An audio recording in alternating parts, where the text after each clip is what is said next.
Hello बच्चों, मैं Deepak Singh from IIT Kanpur, masters student. हम केमिस्ट्री का second book of class 12th का सेकंड बुक का फर्स्ट चैप्टर शुरू किए थे, हेलो एलियंस हेलो एरिन्स। उसमें 7 लेक्चर हो चुके हैं। अब उस पूरे चैप्टर पे जो क्वेश्चन बन सकते हैं, कॉम्पिटिटिव एग्जाम में जो क्वेश्चन पूछे जाते हैं, हम उसको डिस्कस करने जा रहे हैं। किस तरीके के क्वेश्चन बनते हैं एक बार आप लोग अगर देख लोगे तो एक आइडिया हो जाएगा कि कैसे क्वेश्चन पूछे जाते हैं। देखो, ये नीट का क्वेश्चन है, 2022 में पूछा गया। Predict the order of reactivity of the following isomers towards SN2 reaction. तो सबसे पहले मैंने आपको थर्ड शायद लेक्चर या फोर्थ में आपको बताया था कि SN1 रिएक्शन या SN2 रिएक्शन जो होते हैं वो कैसे प्रोसीड करते हैं। तो अगर आपने रिवाइज किया होगा तो आपको पता होगा कि जो SN2 रिएक्शन होता है, SN2 reaction is inversely proportional to hindrance. क्या मतलब है इसका? SN2 रिएक्शन में हमने बताया था कि एक कोई न्यूक्लियोफाइल यहाँ पे कोई सबस्ट्रेट है, उससे मान लो एक लिविंग ग्रुप लगा हुआ है, तो एक न्यूक्लियोफाइल कोई आता है, इस पे ये अटैक करता है, इसको निकाल देता है, और इस पे दोनों पे डिपेंड करता है, इसलिए हम SN2 रिएक्शन बोलते हैं। अब हम चलते हैं क्वेश्चन के ऊपर। इसमें हाँ एक चीज़ और था, यहाँ पे अगर अटैक करना है तो यहाँ जितना ज़्यादा हिंड्रेंस होगा, जितने बड़े बड़े यहाँ ग्रुप लगे होंगे, उतना इसको आके अटैक करना कठिन होगा। इसलिए ये वाला रिएक्शन, जितना ज़्यादा हिंड्रेंस बढ़ेगा उतना रिएक्शन का जो रेट है वो स्लो होता जाएगा। तो इसी से जो SN2 रिएक्शन होता है वो हिंड्रेंस के इन्वर्सली प्रोपोर्शनल होता है। अब देखो, यही हम यहाँ पे कॉन्सेप्ट लगाएंगे। तो पहला हमारा CH3 CH2 CH2 Cl। तो यदि आप इसे ऐसे बनाओगे तो 2 2 4 कार्बन, 1 2 3 4 कार्बन, ये Cl, यानी कि ये 1 डिग्री है। इसको अगर आप बनाओगे 1 2 3 4 कार्बन, ये भी है, और ये जो Cl देखो लगा हुआ है, ये CH3 मिथाइल लास्ट में है, ये जो Cl लगा हुआ है इस वाले कार्बन पे, सेकेंड कार्बन पे लगा है, तो ये यहाँ पे हो गया, तो यानी कि ये 2 डिग्री है। इस वाले में देखोगे तो CH3 का होल ट्वाइस और इधर CH2 Cl, तो इसका मतलब ये है कि इस वाले कार्बन पे ऐसे 2 मिथाइल लगे और फिर यहाँ Cl लगा है। नहीं, हमारा 3 2 5 कार्बन हो गया, हमें 4 ही कार्बन बनाना है। तो ये 2 कार्बन इस कार्बन पे लग गए, एक यहाँ पे CH2 और इसके साथ Cl। तो ये भी देखोगे तो ये भी 1 डिग्री ही है, पर इसके कंपैरिजन में इधर लीनियर चेन है और इस पर ये एक बल्कि ग्रुप जैसा हो गया। और ये फिर CH3 का होल थ्राइस और C, यानी कि इस कार्बन पे 3 मिथाइल लगे और इस पे Cl, तो ये तो 3 डिग्री है। अब हिंड्रेंस आप देख सकते हो, सबसे आसान यहाँ पे, क्योंकि यहाँ पे इधर इस सेंटर से रिलेटेड और कुछ नहीं, केवल एक ग्रुप लगा हुआ है, हाइड्रोजन लगा हुआ है, वो छोटा है, तो सबसे फास्ट ये रिएक्शन देगा, यानी कि हमारा फर्स्ट वाला सबसे तेज रिएक्शन देगा। उसके बाद 2 डिग्री 3 डिग्री से पहले फिर से 1 डिग्री है, 1 डिग्री, ये भी 1 डिग्री, क्योंकि ये बड़ा ग्रुप लगा था यहाँ पे, इतना बड़ा ये लीनियर चेन है जबकि ये ब्रांच चेन है, इसलिए ये ज़्यादा हुआ इससे, दोनों हैं 1 डिग्री। तो ये हमारा इसके बाद थर्ड वाला ऑप्शन होगा। और फिर 2 डिग्री फिर 3 डिग्री, तो 2 डिग्री मतलब सेकेंड वाला, और उसके बाद फोर्थ। तो ये हमारा आया रेट ऑफ रिएक्शन का order, rate of SN2 reaction. अच्छा, SN1 अगर यही कह देता तो क्या होता? जस्ट इसका ऑर्डर अपोजिट हो जाता, इसका जस्ट ऑर्डर अपोजिट हो जाता। तो देख लेते हैं कौन सा ऑप्शन है, फर्स्ट थर्ड सेकेंड फोर्थ। तो ये हमारा फोर्थ वाला जो ऑप्शन है वो करेक्ट ऑप्शन है। दूसरे की तरफ चलते हैं, the incorrect statement regarding chirality.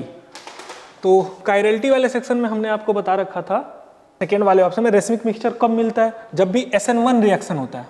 क्या होता है? SN1 रिएक्शन, उस वाले केस में एक कार्बोकैटायन बनता है, उसके बाद न्यूक्लियोफाइल जाता है, ऊपर से भी ऐड हो सकता है, नीचे से भी ऐड हो सकता है, और उस वाले में ये क्या है? ये कार्बोकैटायन है, कार्बोकैटायन, ठीक। तो उस वाले केस में जब कार्बन के ऊपर से भी ऐड हो सकता है, नीचे से भी ऐड हो सकता है, तो यहाँ पे दो बनते हैं, एक पॉजिटिव बनता है, पॉजिटिव यहाँ हम कहते हैं R बनता है, एक दूसरा S बनता है। तो यहाँ पे रेसिमिक मिक्सचर प्राप्त होता है, रेसिमिक मिक्सचर। रेसिमिक मिक्सचर का क्या मतलब होता है कि एक प्लेन पोलराइज लाइट को अगर राइट साइड में रोटेट करेगा तो दूसरा लेफ्ट में रोटेट करेगा, तो ओवरऑल जो सोल्यूशन है उसमें जो हमारा लाइट जब पास होगा तो उसमें कोई भी रोटेशन नहीं शो होगा। क्यों? क्योंकि आधे ने इधर किया, आधे ने इधर किया, तो नेट जो रोटेशन है वो जीरो होगा। तो यहाँ पे क्या, racemic mixture so zero optical rotation. तो ये जो ऑप्शन है वो सही है, हमको चूंकि इनकरेक्ट ढूंढना था इसलिए हमने इस पे लगाया है। तीसरा है SN1 reaction yield 1:1 mixture of both enantiomer. तो हाँ, हमने देख लिया कि बोथ एनंटियोमर, अगर यहाँ पे एक पॉजिटिव बनेगा, दूसरा कार्बोकैटायन के ऊपर जो बनेगा तो एक पॉजिटिव बनेगा। ये पॉजिटिव हम प्लेन पोलराइज लाइट के रिस्पेक्ट में लिख रहे हैं, कार्बोकैटायन नहीं, और दूसरा नेगेटिव बनेगा। तो ये बोथ बनते हैं और दोनों 1:1।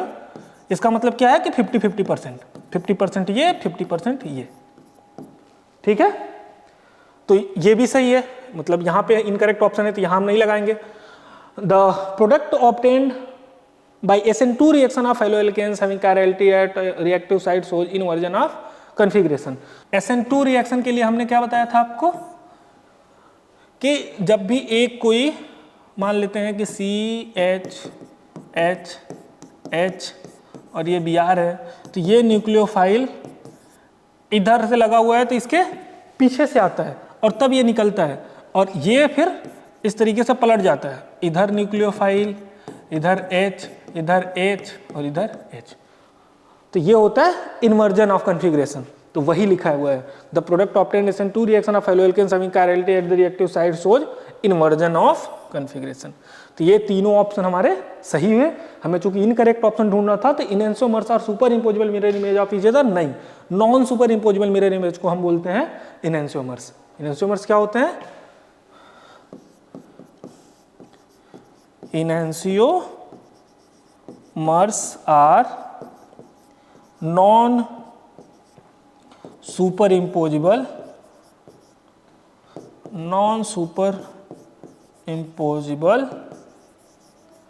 मिरर इमेज,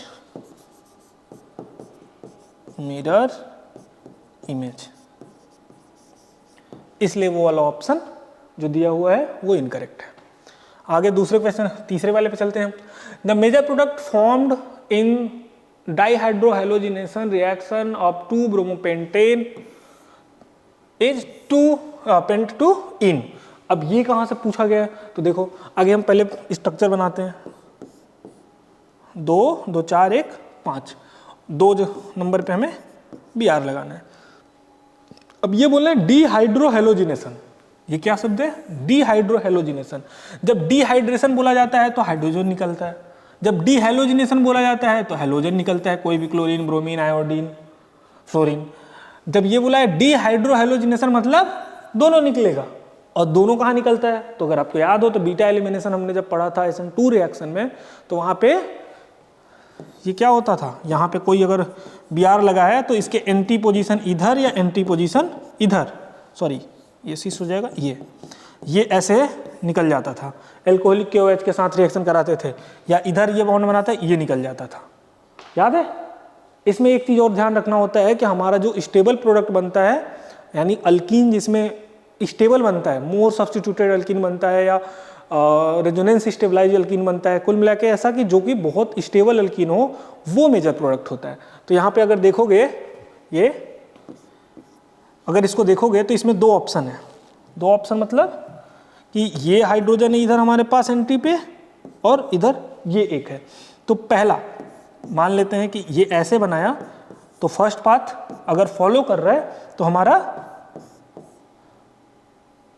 ये बना, और ये अगर मान लेते हैं, इधर मान लेते हैं कि ये सेकेंड पाथ है, ये अगर फॉलो कर रहा ये सेकेंड वाला, तो हमारा फिर ये बनेगा। अब आपसे पूछा जाए कि इन दोनों एल्कीन में कौन सा ज़्यादा स्टेबल है, दैट इज मोर सब्स्टिट्यूटेड। क्यों? क्योंकि यहाँ देखोगे तो 3 अल्फा हाइड्रोजन, इधर 2 यानी कि 5 अल्फा हाइड्रोजन। यहाँ देखोगे तो यहाँ पे केवल 2 alpha hydrogen, 2 alpha hydrogen, and this is more stable. और मोर स्टेबल अल्कीन ही मेजर प्रोडक्ट होता है, और इसको क्या बोलते हैं, तो उसको सेडजेफ रूल बोलते हैं या सेडजेफ प्रोडक्ट बोलते हैं। हॉफमैन ये क्या है, सेडजेफ प्रोडक्ट, सेडजेफ प्रोडक्ट। और जो लेस अल्कीन स्टेबल है उसको हम कहते हैं हॉफमैन प्रोडक्ट, हॉफमैन प्रोडक्ट। ठीक है, याद रखेंगे जो मोर स्टेबल अल्कीन होता है, ये क्या हुआ है, ये बीटा एलिमिनेशन। ये कौन सा रिएक्शन है, इस रिएक्शन का नाम है बीटा एलिमिनेशन, बीटा एलिमिनेशन। तो बीटा एलिमिनेशन में हमेशा more stable alkene is the major product. बाकी हकल रूल है एरोमेटिसिटी वाला, वहां से कॉन्सेप्ट है। हर्ट्ज रूल है, वहां पे इलेक्ट्रॉन फिल कैसे होते हैं उनसे रिलेटेड है। हॉफमैन रूल है, सेडजेफ रूल है, ये दोनों इसी से रिलेटेड है। पर याद रखना होगा कि more stable alkene is the major product, और जो उसी को हम कहते हैं सेडजेफ प्रोडक्ट, तो ये सेडजेफ रूल फॉलो कर रहा है। अगला क्वेश्चन हमारे पास है the correct sequence of bond enthalpy of CX bond is. यानी कि हमें carbon hydrogen bond CF, CCl, CBr and CI, इनका हमें बॉन्ड एंथैल्पी, बॉन्ड एनर्जी ये बताना है। बॉन्ड एंथैल्पी, एंथैल्पी या एनर्जी कुछ भी कह सकते हो आप। ठीक है, कैसे पता करते हैं, तो देखो यहाँ पे कार्बन 2p का है, फ्लोरीन भी 2p। ये मैं क्या बता रहा हूँ, ये मैं बता रहा हूँ कि ये जो बॉन्ड बनाने में जो इलेक्ट्रॉन यूज हुए हैं वो कहाँ से आए हैं। तो कार्बन का जो लास्ट सेल होता है उसमें जो इलेक्ट्रॉन होता है वो 2p में होता है, फ्लोरीन जो होता है वो भी 2p में होता है। अगर पीरियोडिक टेबल में भी देखोगे तो जो ऊपर वाला सीरीज है उसमें है, मतलब कार्बन, नाइट्रोजन, ऑक्सीजन, फ्लोरीन, वो सभी एक लाइन में है, दैट इज 2p। तो ये 2p इंटरेक्शन है, ये 2p 3p है, ये 2p 4p है, और ये 2p 5p है। तो याद रखना, आपको केमिकल बॉन्डिंग में और डिटेल में पढ़ाया जाएगा, वहाँ पे आपको खूब ढेर सारा चर्चा किया जाएगा। यहाँ मैं बता रहा हूँ कि जब भी कंपैरेबल इंटरेक्शन होता है, कंपैरेबल साइज, अगर दो ऑर्बिटल जो इंटरैक्ट कर रहे हैं बॉन्ड फॉर्मेशन के लिए और उनका जो साइज है वो कंपैरेबल है, मतलब कि दोनों इक्वल हैं या थोड़ा सा अगर थोड़ा सा छोटा या बड़ा है, तो वो जो हमारा प्रोडक्ट बनता है वो स्टेबल प्रोडक्ट बनता है और अच्छा इंटरेक्शन होता है। कैसे, जैसे 2p अगर हम देखेंगे तो ये एक 2p है, इधर भी 2p है। तो अगर सिग्मा बॉन्ड बनाना है तो कुछ ये ऐसे बनाएंगे, ठीक, तो ये एकदम बढ़िया इंटरेक्शन होगा। 2p 3p है तो ये तो ऐसे है, पर ये वाला बड़ा हो गया तो ये उतना अच्छा इंटरेक्शन नहीं हो पाता। इधर 2p 4p है तो ये तो 2p उतना ही बड़ा होगा, 4p और बड़ा हो गया तो उतना अच्छा और इंटरेक्शन नहीं हो पाएगा। तो जैसे जैसे साइज का डिफरेंस बढ़ता जाता है, इनके बीच के इंटरेक्शन कम होता जाता है और हमारा जो बॉन्ड है वो कमजोर बनता है। और याद रखना, जितना ज़्यादा बॉन्ड एनर्जी होता है उतना ज़्यादा बॉन्ड स्टेबल होता है, मजबूत होता है, स्ट्रांग होता है। तो इसका मतलब यह है कि 2p सबसे अच्छा इंटरेक्शन कर रहा, तो इनके बीच का जो बॉन्ड है वो ज़्यादा स्ट्रांग है और जो बॉन्ड एनर्जी है वो भी ज़्यादा होगा। तो बॉन्ड एंथैल्पी या बॉन्ड एनर्जी, इन दोनों में के केस में सबसे ज़्यादा CF होगा, फिर CCl होगा, फिर CBr होगा और तब फिर C आयोडीन होगा। तो ये हम हमेशा याद रखेंगे कि ऐसा क्यों हो रहा है। तो यहाँ पे 2p इंटरेक्ट कर रहा, अच्छा मजबूत इंटरेक्शन हो रहा, इसके कारण ये बीच का जो बॉन्ड है वो स्ट्रॉन्ग बनेगा और बॉन्ड एनर्जी बढ़ जाएगी। सिमिलरली यहाँ पे सबसे खराब इंटरेक्शन हो रहा है, इसलिए यहाँ पे जो बीच में बॉन्ड बन रहा है वो उतना स्टेबल नहीं बन रहा, उतना अच्छा नहीं बन रहा, इसके कारण इसका जो बॉन्ड एनर्जी होगा वो कम होगा। तो हाँ, ऑप्शन वाला कौन सा हो जाएगा, CH3F, CH3Cl, CH3Br, CH3I। Third वाला ऑप्शन हमारा करेक्ट ऑप्शन होगा। अगला question, elimination reaction of 2 bromopentane. तो ये फिर से देखो वही वाला आ गया, 2 ब्रोमोपेंटेन से फॉर्म पेंट 2 इन। ये वाले में शायद हमने आपको नाम नहीं बताया था, तो ये क्या है, 1 2 3 4 5 और सेकेंड पे अल्कीन आ रहा, तो ये पेंट 2 इन ही तो है, पेंट 2 इन। जबकि इसको जब देखोगे तो 1 2 3 4 5 1 2 3 4 5, यहाँ भी हम नंबरिंग कर दे रहे हैं, और यहाँ पे जब करोगे तो फर्स्ट वाले पे ही है, तो यहीं से हम कहेंगे पेंट 1 इन। तो हमें चूंकि बोल भी रखा था कि पेंट 2 इन बनाना है, तो एक इंडिकेशन हमें दे रखा था कि हमें स्टेबल बनाना है, और वो सर्जेफ रूल से होता है।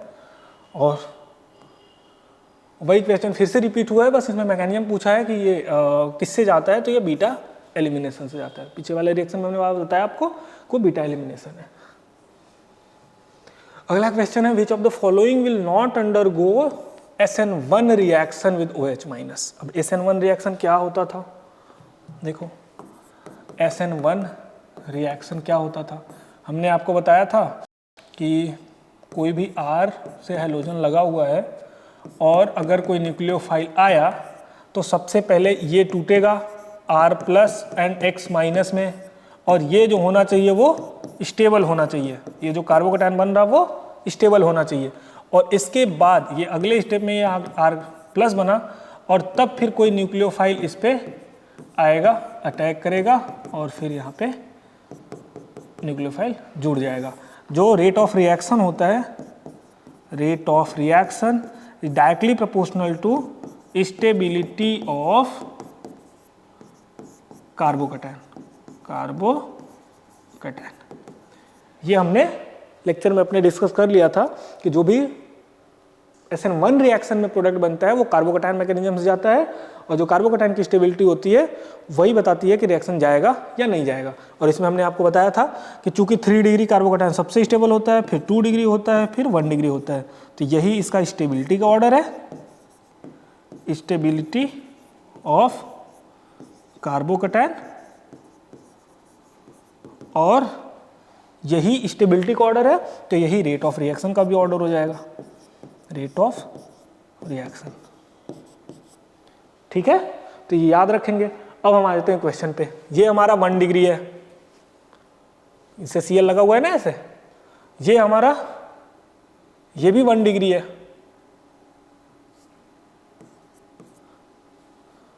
ये अगर इसको नहीं लिखेंगे तो ये कुछ ऐसे लगा हुआ है, तो ये हमारा 3 डिग्री है, और ये भी 1 डिग्री है। ठीक है, इसको अगर बनाओगे तो ये कुछ ऐसे बनेगा,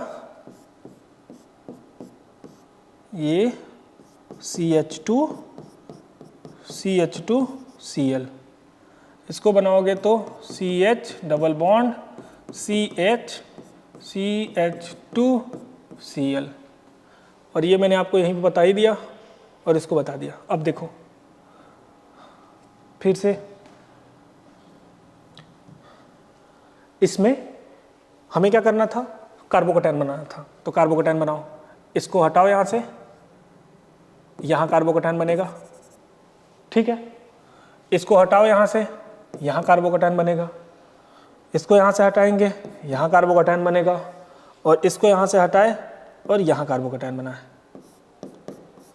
ठीक, अब जहाँ पे कार्बोकैटायन सबसे ज़्यादा स्टेबल होता है, जैसे 3 डिग्री, वो सबसे फास्ट जाता है, तो ये सबसे पहले जाएगा।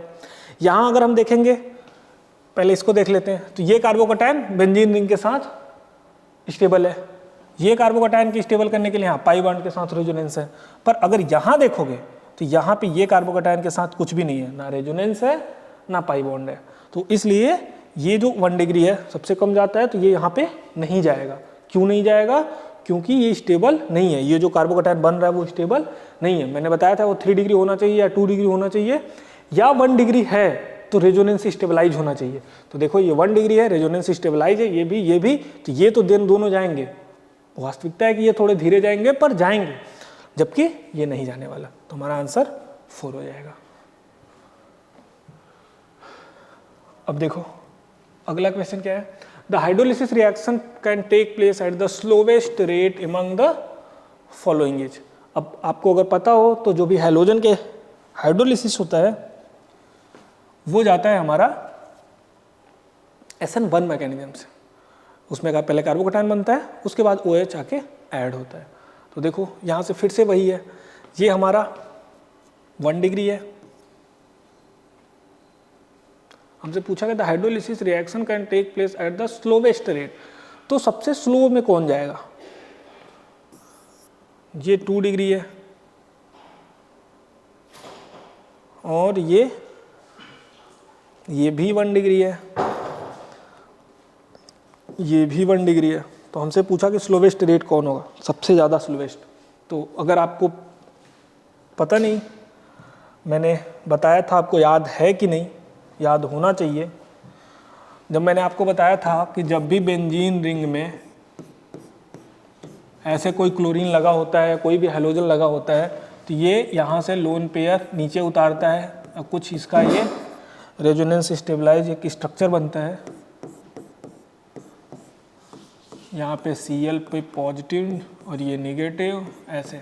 और हमने कहा था कि यहाँ से ये पता चलता है कि ये जो बॉन्ड है इसमें पार्शियल डबल बॉन्ड कैरेक्टर है, डबल बॉन्ड कैरेक्टर। क्या मतलब है इसका? इसमें थोड़ा थोड़ा अगर ये फिर से मूव कराओगे तो यहाँ निगेटिव आएगा, फिर निगेटिव बॉन्ड में यहाँ निगेटिव आएगा, तो जो रेजोनेंस स्ट्रक्चर इसका बनेगा उसमें ये डबल बॉन्ड यहीं पे बना रहेगा। इससे हो क्या रहा कि ये एक सिंगल बॉन्ड केवल नहीं बचा, इसमें पार्शियल डबल बॉन्ड कैरेक्टर है, और पार्शियल डबल बॉन्ड कैरेक्टर होने के कारण ये टूटेगा ही नहीं।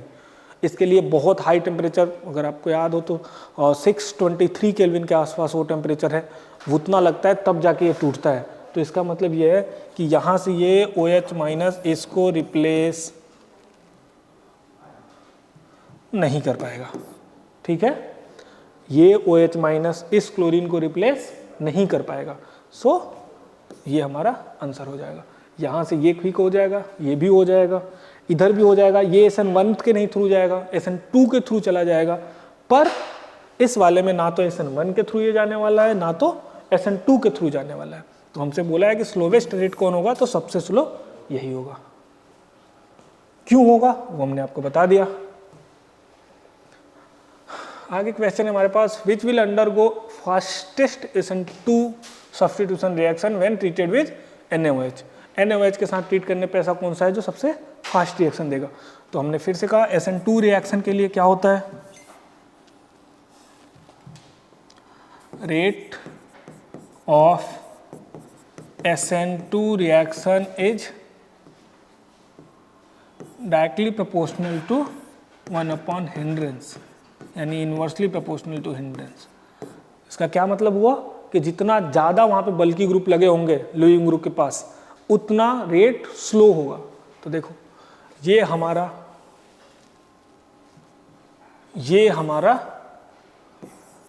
2 डिग्री है, ये हमारा 3 डिग्री है, ये भी हमारा 2 डिग्री है, और ये हमारा 1 डिग्री है, ठीक है।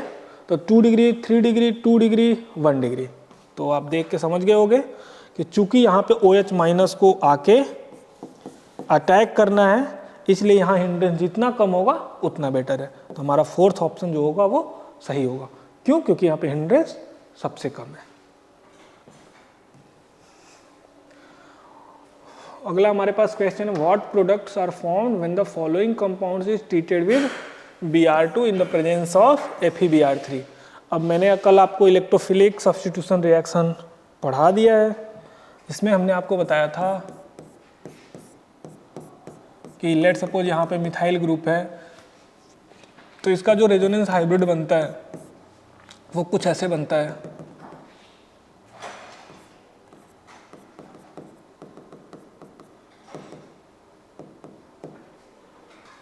कुछ यहाँ पे पार्शियल पॉजिटिव चार्ज आता है, ये पार्शियल नेगेटिव, इधर पार्शियल नेगेटिव, इधर पार्शियल नेगेटिव। तो इसके रिस्पेक्ट में दोनों ऑर्थो और पैरा पे। तो जब भी, और हमने आपको ये भी बताया था कि जब भी बेंजीन रिंग में हमें ब्रोमीन लगाना है, कोई भी हैलोजन लगाना है, तो उसके साथ एक लुईस एसिड होना चाहिए। तो हम डायरेक्ट आयरन या FeBr3 या FeCl3 ये सब यूज करते हैं, AlCl3। कोई भी यूज कर सकते हैं, एक लुईस एसिड होना चाहिए तभी जाके ये बेंजीन रिंग में सब्स्टिट्यूट होगा, नहीं तो नहीं होगा, कहीं और होगा। जब भी कोई क्वेश्चन आए और उसमें अगर आपको Br2 या कोई भी इलेक्ट्रोफाइल के साथ अगर कोई एक लुईस एसिड नहीं दिया है तो याद रखना कभी भी बेंजीन रिंग में वो नहीं जाने वाला। अभी यहाँ पे हमें FeBr3 दे रखा है, तो इसका मतलब ये बेंजीन रिंग में ही जाएगा। कहाँ पे जाएगा? तो ऑर्थो पोजीशन पे या पैरा पोजीशन पे। इसमें एक और किया है कि यहाँ पे फिर से एक CH3 लगा दिया है, तो हम भी लगा देते हैं। इससे होगा कुछ नहीं, इससे केवल इतना होगा कि इसका ऑर्थो पोजीशन ये, इसका ऑर्थो ये, इसका पैरा ये, तो वो सेम पोजीशन पे ही आने वाला है, बट इस पोजीशन पे इलेक्ट्रॉन डेंसिटी और बढ़ गया। इसके कारण तो बढ़ा ही था, अब इसके कारण भी बढ़ गया। तो जो इलेक्ट्रोफाइल होगा Br2, ये Br को ऐसे लिख सकते हैं ना, Br कल बताया था आपको, ये निगेटिव चार्ज से आएगा, अटैक करेगा, तो Br प्लस अटैक इसमें आ जाएगा और Br माइनस बाहर चला जाएगा। तो हमसे पूछा था कि what product are formed when the following compound, तो क्या बनेगा? तो देखो, एक बार ऑर्थो पे लग सकता है, दूसरी बार पैरा पे लग सकता है। तो देख लेते हैं हमारे पास क्या होगा। एक बार ऑर्थो पे लगा, फिर से ये ऑर्थो पे ही लगा, इस वाले में पैरा पे लगा, ऑर्थो पे लगा, इसमें पैरा पे लगा, और ये फिर से इसका ऑर्थो, इसका पैरा। ये तो मेटा पे लग गया, तो ये नहीं होने वाला।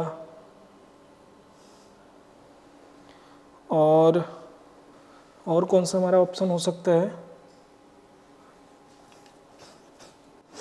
चूंकि ये दोनों रिंग में ये वाला ऑर्थो पोजीशन सबसे ज़्यादा इलेक्ट्रॉन डेंसिटी शेयर करेगा, इसलिए यहाँ पे तो ज़रूर लगेगा। तो इसमें भी है, इसमें भी है, इसमें नहीं है, तो ये भी जा सकता है। उसके बाद हमारा कौन सा ऑप्शन हो सकता है इन दोनों में? ये दोनों ऑप्शन हमारा CH3 CH3, इधर Br, CH3 CH3, इधर Br। इसका मतलब ये है कि ये वाला पोजीशन पे हमें नहीं लगाना, इस वाले पोजीशन पे, क्योंकि दोनों ऑप्शन अगर देखोगे तो सेम है। अच्छा, क्यों नहीं लगेगा? तो अभी जो यहाँ पे समझ में आ रहा कि इधर से ये हिंड्रेंस होगा, इधर से ये हिंड्रेंस होगा, तो यहाँ पे आना मुश्किल है। इधर से यहाँ पे CH3 का हिंड्रेंस, इधर से इधर CH3 का हिंड्रेंस, तो इस वाले पोजीशन पे आना मुश्किल है। इलेक्ट्रॉन डेंसिटी तो ज़्यादा है, पर यहाँ पे आना मुश्किल है। तो मुझे ऐसा लग रहा कि ये थर्ड ऑप्शन होगा। इसमें थर्ड ही ऑप्शन दिया है, तो हमारा जो करेक्ट ऑप्शन होगा वो ये सही है। क्यों सही है? तो देखो, इसके कारण और दोनों के कारण ये वाला जो पोजीशन है, इलेक्ट्रॉन डेंसिटी तो इसमें ज़्यादा है, पर इनके साथ दिक्कत ये है कि जब हम इनका बनाएंगे ऐसे ओपन स्ट्रक्चर अगर आप बनाओगे, तो इधर C हाइड्रोजन हाइड्रोजन हाइड्रोजन, और मेटा पोजीशन पे फिर से जब बनाओगे तो हाइड्रोजन हाइड्रोजन हाइड्रोजन। तो इस वाले पोजीशन पे, इस पोजीशन पे Br का पहुंचना बहुत मुश्किल है, ठीक, क्योंकि ये हिंड्रेंस लगा हुआ है। इस पोजीशन पे और इस पोजीशन पे आसान है, इसलिए ये वाला प्रोडक्ट नहीं बनने वाला, ये प्रोडक्ट नहीं बनेगा due to hindrance of CH3। जो CH3 लगा हुआ है ये वाले और इस वाले पोजीशन पे, इनके कारण Br नहीं आ पाने वाला, ठीक। तो हमारा क्या हुआ? ये वाला नहीं होगा, ये वाला नहीं होगा, इस वाले में मेटा पोजीशन पे तो आएगा नहीं, तो हमारा यही ऑप्शन बचा, तो यहाँ पे लगेगा और यहाँ पे लगेगा, ठीक। अगला क्वेश्चन देखते हैं। Which of the following compounds undergoes nucleophilic substitution reaction most easily. तो न्यूक्लियोफिलिक सब्स्टिट्यूशन रिएक्शन कौन सबसे इजी तरीके से देगा? न्यूक्लियोफाइल को आना है, और यहाँ पे अगर आप देख पा रहे होगे तो ये वाला, ये दूसरा क्वेश्चन बच्चों, बस इतना ही देखना है। इनमें अगर आप देखोगे तो न्यूक्लियोफाइल को अटैक करना है बेंजीन रिंग पर। क्या करना है? ये बेंजीन रिंग है और इसमें एक Cl लगा है, और एक कोई ग्रुप लेट सपोज OCH3 लगा है फर्स्ट ऑप्शन में, तो ले लेते हैं, और इसमें न्यूक्लियोफाइल को आना है अटैक करने। कहाँ पे अटैक करेगा? तो क्लोरीन वाले पार्ट पे अटैक करेगा। ठीक, फिर ये टूटता है। तो याद रखना है कि अगर इसे न्यूक्लियोफाइल को यहाँ पे अटैक करना है तो ये वाला रिंग जितना इलेक्ट्रोफिलिक होगा, जितना इलेक्ट्रॉन डेंसिटी कम होगा, उतना जल्दी ये आके रिएक्ट करेगा। क्या होगा? हमने इस न्यूक्लियोफाइल, क्या है, न्यूक्लियोफाइल के पास इलेक्ट्रॉन डेंसिटी है, तो ये खुद चाहेगा कि ये वहां पे जाए जहां पे इलेक्ट्रॉन डेंसिटी कम हो। तो इस बेंजीन रिंग में आके इसे अटैक करना है, तो इस बेंजीन रिंग में जितना इलेक्ट्रॉन डेंसिटी कम होगा उतना जल्दी आके ये रिएक्ट करने वाला है। तो देखो सब में क्लोरीन का पोजीशन है, क्लोरीन का पोजीशन यहाँ भी है, यहाँ भी है, यहाँ भी है, यहाँ भी है। तो आप देख के समझ गए होगे कि हमें अटैक तो यही क्लोरीन वाले पोजीशन पे कराना है, पर किसमें फास्ट होगा हमसे ये पूछा है। तो देखो इजीली, मोस्ट इजीली किसमें जाने वाला है। ठीक, कैसे देखेंगे? एक में OCH3 लगा है। OCH3 का क्या मतलब है कि ये लोन पेयर ऐसे बढ़ाएगा और बेंजीन रिंग में इलेक्ट्रॉन डेंसिटी बढ़ जाने वाला है, तो ये वाला ऑप्शन नहीं होने वाला। दूसरा में हमारा कुछ नहीं लगा है, ठीक है। तीसरे में हमारा NO2 लगा है। NO2 हाँ पैरा पोजीशन पे ही लगा है। अब NO2 अगर आपको याद हो तो मैंने आपको बताया था कल कि जो NO2 होता है वो -M ग्रुप होता है। -M का मतलब कि जिसके पास पाई बॉन्ड हो तो ये ऐसे मूव करता है, ये ऐसे टूट जाता है। तो ये क्या कर रहा है? ये NO2 हमारा इलेक्ट्रॉन डेंसिटी रिंग से पुल कर रहा है। NO2 क्या कर रहा है यहाँ पे? इस इलेक्ट्रॉन डेंसिटी को इस पाई बॉन्ड के से पुल कर रहा है। इसका जब रेजोनेटिंग स्ट्रक्चर अब अगला बनाओगे तो ये कुछ ऐसे हो जाएगा, NO पे माइनस, इधर O, और ये जैसे है वैसे ही यहाँ पे, और ये कार्बोकटायन यहाँ बन गया, और ये Cl। तो देखो रिंग में कटायन आ गया और ये कटायन घूमता रहेगा, तो इसका मतलब क्या हुआ? कुछ पार्शियल पॉजिटिव चार्ज नाइट्रोजन की तरफ चला गया, NO2 की तरफ चला गया, तो इस रिंग में इलेक्ट्रॉन डेंसिटी कम हुआ। CH3 वाले में क्या हुआ? इसमें भी मैंने आपको कल बताया था। अगर मान लेते हैं कि अगर CH3 हुआ तो क्या होगा? यहाँ पे हमारा Cl लगा है, यहाँ पे C, यहाँ पे H, इधर H, इधर H, तो ये ऐसे सिग्मा बॉन्ड शिफ्ट होता है, हाइपर कॉन्जुगेशन कहते हैं इसे। तो यहाँ पे इलेक्ट्रॉन डेंसिटी फिर से बढ़ने वाला है। इसका जब रेजोनेटिंग स्ट्रक्चर बनाओगे अगला वाला तो ये कुछ ऐसे हो जाएगा, ये नेगेटिव चार्ज। तो देखो यहाँ पे डबल बॉन्ड C, इधर H पॉजिटिव, H, H। तो अगर आप देख पा रहे होगे तो यहाँ फिर से इस रिंग में इलेक्ट्रॉन डेंसिटी बढ़ गया। इस वाले में जब हमारा NO2 के बजाय OCH3 था तो लोन पेयर से दिया था, तब भी इलेक्ट्रॉन डेंसिटी बढ़ गया था। यहाँ कोई बढ़ाने वाला नहीं है। तो इसका मतलब यह है कि NO2 में हमारा इलेक्ट्रॉन डेंसिटी इस रिंग में कम हो रहा है। चूंकि न्यूक्लियोफाइल को अटैक करना है तो वो वहीं करेगा जहाँ पे इलेक्ट्रॉन डेंसिटी कम हो, इसलिए यहाँ पे अटैक होने वाला। तो हमारा जो ऑप्शन होगा सही वो होगा ये वाला। ठीक, अगला क्वेश्चन इसमें है, consider the reaction this CH3 whole twice CH CH2Br C2H5OH CH3 whole twice CH CH2Br and C2H5O minus। अच्छा, the mechanism of the reaction, इसमें हमसे पूछा गया था, ये हमारे पास मान लो फर्स्ट क्वेश्चन है तो ये सेकेंड क्वेश्चन है, ये हमारे पास ये सेकेंड क्वेश्चन है। तो हम इसको भी यहीं पे सॉल्व कर लेते हैं। हमसे पूछा गया है मैकेनिज्म ऑफ द रिएक्शन, क्या है? मैकेनिज्म ऑफ द रिएक्शन, ये हमसे पूछा गया है। तो देखो CH2OH है, जब भी हमारा जो न्यूक्लियोफाइल है वो न्यूट्रल होता है, जब न्यूक्लियोफाइल अगर न्यूट्रल है तो मोस्टली वो हमारा देता है SN1 रिएक्शन, और जब भी न्यूक्लियोफाइल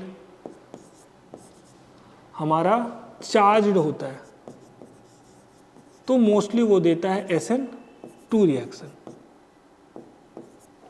ठीक है, बट एक चीज याद रखेंगे, ये तब का केस है जब सब्स्टिट्यूट जो हमारा है वो 2 डिग्री ही हो, दोनों 2 डिग्री हो। तो यहाँ पे अगर आप देखोगे तो ये भी आपका 1 डिग्री है और ये भी आपका 1 डिग्री है। तो 1 डिग्री है तो आपको पता होना चाहिए कि 1 डिग्री जो होता है वो SN1 से जाएगा ही नहीं, तो मोस्ट प्रोबेबली ये दोनों SN2 से जाएंगे। ये भी SN2 से, ये भी SN2 से। हाँ ये सही है। तो हमारा दोनों ये जो बोथ रिएक्शंस हैं वो SN2 मैकेनिज्म से जाएंगे। Both follow SN2 mechanism. ठीक है, ये समझ में आ गया होगा ऐसा हमने क्यों किया। ये कब फॉलो होगा, व्हेन रिएक्टेंट या सबस्ट्रेट इज 2 डिग्री हैलाइड। जब 2 डिग्री हैलाइड होगा तब ये फॉलो होगा कि न्यूक्लियोफाइल अगर न्यूट्रल है तो SN1 से जाएगा, न्यूक्लियोफाइल अगर चार्ज है तो मोस्ट प्रोबेबली वो SN2 से जाएगा। बट यहाँ पे जब 1 डिग्री है तो 1 डिग्री में SN1 से जाने का कोई चांस नहीं है, या 1 डिग्री का कार्बोकैटायन नहीं बन पाएगा, इसलिए हमारा दोनों का दोनों SN2 मैकेनिज्म से जाएगा। अगले क्वेश्चन पे चलते हैं। In the following reaction the product is, मैं आपको फिर से ये लिख दे रहा हूँ अगर समझ में ना आ रहा हो तो। हमारा रिएक्शन है C6H5CH2Br का रिएक्शन हमने कराया Mg ईथर से, और उसके बाद हमने हाइड्रोलिसिस किया H3O पॉजिटिव। ये हमारा रिएक्शन दिया है और हमसे पूछा है कि प्रोडक्ट यहाँ पे अगर X बन रहा तो व्हाट इज X। मैं ये बना देता हूँ, हमसे ये पूछा है। तो अगर आपको याद हो तो जो ग्रिग्नार्ड रिएजेंट होता है वो ऐसे ही बनता है। जो हमारे पास ग्रिग्नार्ड रिएजेंट होता है उसको हमने बताया था कि जब हम Rx को Mg ड्राई ईथर से रिएक्ट कराते हैं तो यहाँ बनता है RMgX। क्या होता है, RMgX। और उसके बाद अगर इसमें आपने H2O डाल दिया, अगर आपने इसका हाइड्रोलिसिस कर दिया तो जो R है वो ये R माइनस यहाँ से H प्लस लेके और ये RH बना लेता है, और ये जो Mg है वो MgOH और X ये बन जाता है। तो हमसे पूछा है कि क्या बनने वाला है। अब R के पोजीशन पे यहाँ पे क्या है, ये हमारा ये जो है ये क्या है, यहाँ पे R है। ठीक है, तो ये C6H5CH2 और इस Br की जगह पे हाइड्रोजन आ जाएगा और ये CH3 बन जाएगा। तो देखो C6H5CH3 ये हमारा करेक्ट ऑप्शन है। समझ में आ रहा कैसे हुआ। हमने कहा था ग्रिग्नार्ड रिएजेंट कैसे बनता है, जो भी है कोई भी एक हाइड्रोजन ले लो, X इज इक्वल टू यहाँ पे Cl Br I कोई भी ले लो और उसका Mg डाई ईथर कराओगे तो R माइनस MgX ये बनता है। R माइनस के रूप में रहता है, Mg प्लस रहता है। अगर माइनस दिखाओगे तो यहाँ प्लस दिखाओगे, तो मैं अभी दोनों को पूरा न्यूट्रल लिख रहा हूँ RMgX। ये क्या है, यही है ग्रिग्नार्ड रिएजेंट। ये हमारा क्या है, ये क्या है, दैट इज ग्रिग्नार्ड रिएजेंट। और इसको जब H2O से रिएक्ट कराओगे तो एसिड बेस रिएक्शन होता है। ये बेस की तरीके से R माइनस काम करेगा और H2O में से H प्लस ले लेगा और RH बना लेगा और MgOH X बन जाएगा। अब यहाँ पे R की जगह पे C6H5CH2 ये है, तो अगर इसका रिएक्शन कराओगे तो देखो पहले क्या बनेगा, पहले हमारा बनेगा C6H5CH2 minus Mg plus Br, और इसके बाद जब इसमें H प्लस डाल दोगे यानी H2O डाल दोगे, H3O पॉजिटिव डाल दोगे, तो ये बन जाएगा C6H5CH2 के साथ H जुड़ जाएगा और ये बन जाएगा MgOH, पानी में से OH आ गया और Br। ठीक, तो हमारा जो थर्ड ऑप्शन है वो करेक्ट ऑप्शन है। नेक्स्ट क्वेश्चन हमारे पास है, which of the following reaction is an example of nucleophilic substitution reaction. ऐसा कौन सा है जो न्यूक्लियोफिलिक सब्स्टिट्यूशन रिएक्शन है। तो Rx के साथ Na का जब हम कराते हैं तो Rr बनता है, NaX बनता है, तो ये जो हमारा है, अगर आपको याद हो तो ऊर्ज रिएक्शन है। ये हमारा क्या है? Wurtz reaction. Wurtz reaction RX, इसमें कोई न्यूक्लियोफाइल नहीं है। ये जो सोडियम है, ये सोडियम अपना एक इलेक्ट्रॉन देता है, Na+ में जाता है और एक इलेक्ट्रॉन देता है, और फिर देखो यहाँ पे RX, और फिर ये जो एक इलेक्ट्रॉन है वो इस पे अटैक करता है, ये निकल जाता है और ये बनता है R रेडिकल प्लस X-, और फिर एक जो 2 Na लिया गया ना, तो फिर से Na आता है और वो फिर से अपना इलेक्ट्रॉन एक देता है और Na+ में जाता है, और फिर से ये इस पे आता है और ये बन जाता है R-।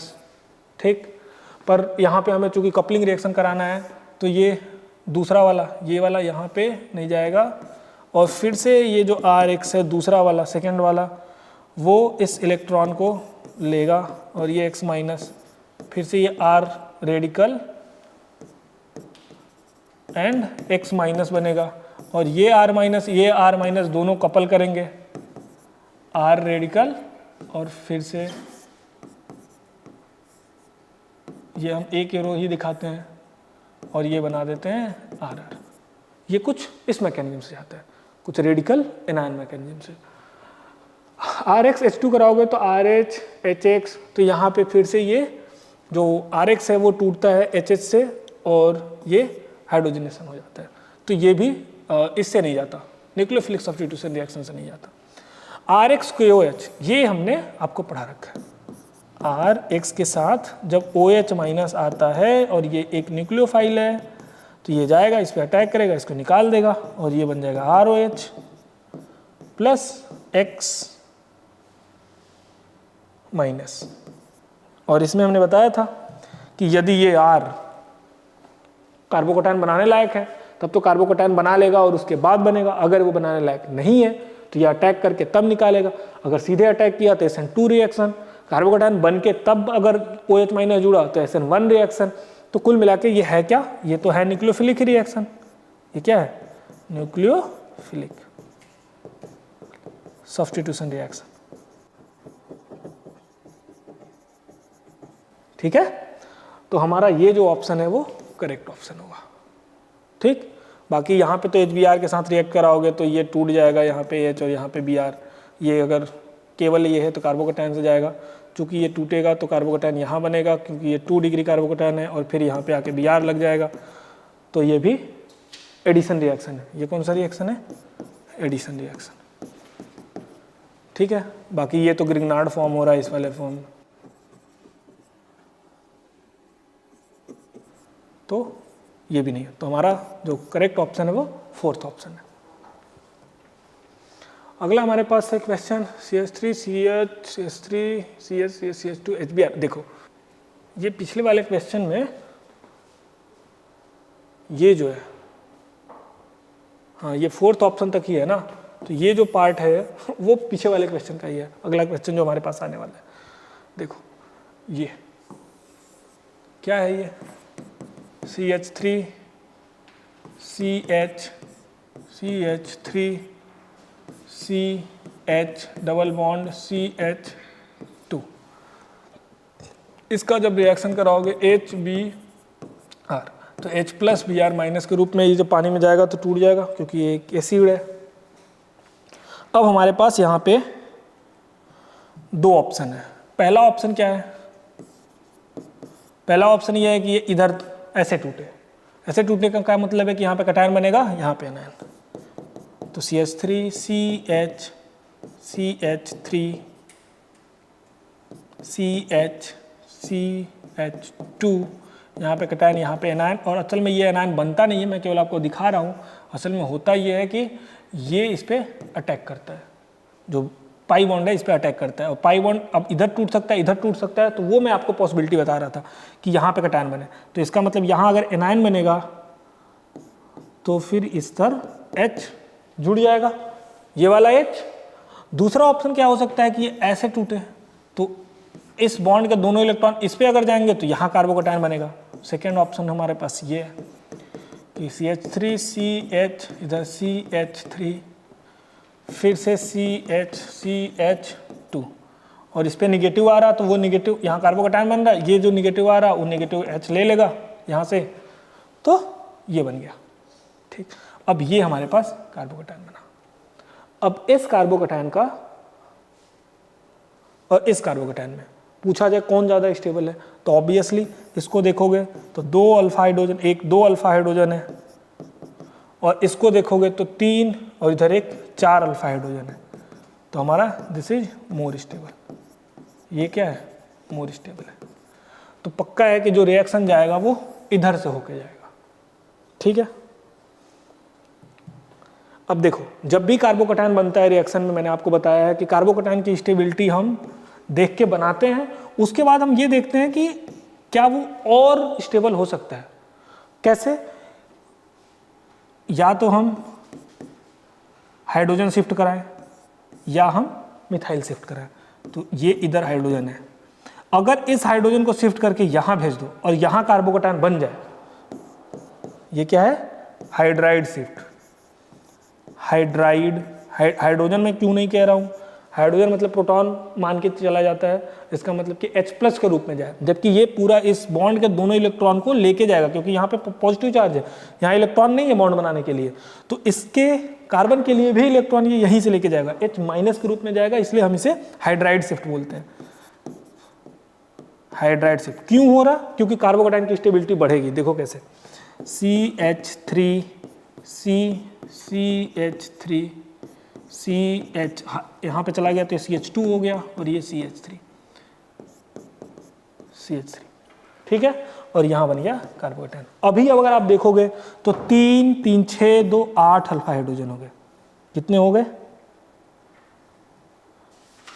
8 alpha hydrogen. और आपको पता है जितने नंबर ऑफ अल्फा हाइड्रोजन ज़्यादा होते हैं कार्बोकैटायन की स्टेबिलिटी उतनी ज़्यादा होती है। तो ये हमारा सबसे ज़्यादा स्टेबल बन गया, मोर स्टेबल। तो जब मैं आपको बता रहा था उस समय वहाँ पे बताया था लेक्चर में कि हमेशा जब भी कार्बोकैटायन बनाओगे शिफ्टिंग जरूर कराओगे, शिफ्ट करा के देखोगे क्या कार्बोकैटायन और स्टेबल हो रहा, अगर स्टेबल हो रहा तो शिफ्ट जरूर होगा। अब यहाँ पे आ जाएगा आराम से Br-, ये वाला पाथ फॉलो नहीं हुआ था, तो ये हमारा बन गया CH3C CH3 CH2 CH3 और यहाँ आ गया Br। तो देखो ये ऐसा कोई ऑप्शन है, हाँ ये वाला ऑप्शन है हमारे पास। ये देखो CH3 CH3 CH2 CH3 CH3 CH3 CH2 CH3 इस पे लगा हुआ है, तो ये हमारा करेक्ट ऑप्शन है। तो ये समझ में आ गया होगा आपको, ये IPMT 2008 का है।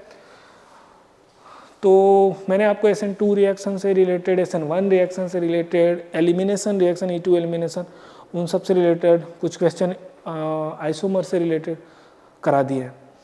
ये चैप्टर हम यहीं पे कंक्लूड कर रहे हैं।